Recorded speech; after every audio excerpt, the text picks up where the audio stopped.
Suite et fin de consultation citoyenne du Conseil provincial de la jeunesse du Tanganyika, ce mardi 23 avril 2024, dans le but d'avoir une idée claire sur les différentes visions des candidats gouverneurs, le Conseil provincial de la jeunesse a y échangé avec des candidats sur les 4 restants. En premier lieu, le candidat Mwilambo Lukombe Jean était à l'honneur d'échanger avec la structure juvénile de la coquette province du Tanganyika dans la salle de l'hôtel VIP.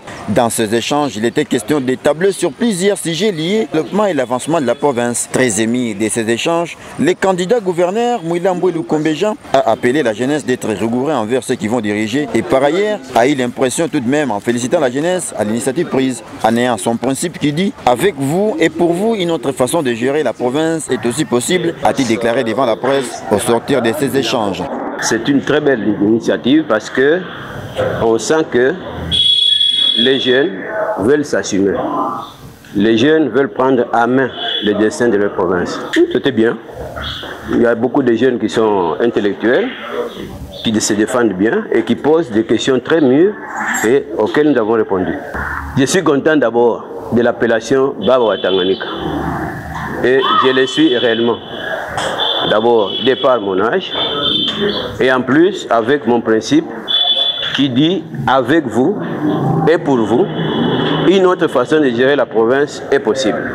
Après, c'était au tour de la candidate Nadine Banza-Katumbwe de recevoir ces jeunes qui veulent prendre tout en main le destin de cette province à son domicile. Très heureuse et contente de la délégation juvénile, Madame Katumbwe Banza s'est entretenue avec eux et ces échanges très fructueux et chaleureux ont tourné autour de plusieurs points dont les infrastructures, la sécurité, la santé, la décentralisation de la province. Pour avoir sillonné les 6 territoires de la province du Tanganyika, Madame Katumbwe Banza non seulement elle a la maîtrise du vécu quotidien, elle s'est également dit être une candidate qui vit à Kalemi dont elle est un produit local. Madame Katumbwe Banza a par ailleurs déclaré « La jeunesse sera une église au milieu du village lors de sa gouvernance ». Au sortir de ces échanges, l'un des présidents du Conseil provincial de la jeunesse du Tanganyika s'est exprimé devant la presse locale et a donné la suite de leur consultation où le Conseil provincial de la jeunesse va conclure cet exercice avec une déclaration qui sera faite ce mercredi.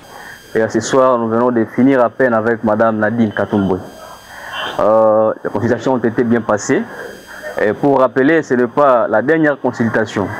Parce que nous avons 5 candidats. Et là, nous venons de terminer avec 3 candidats. Donc, il nous reste encore le 2.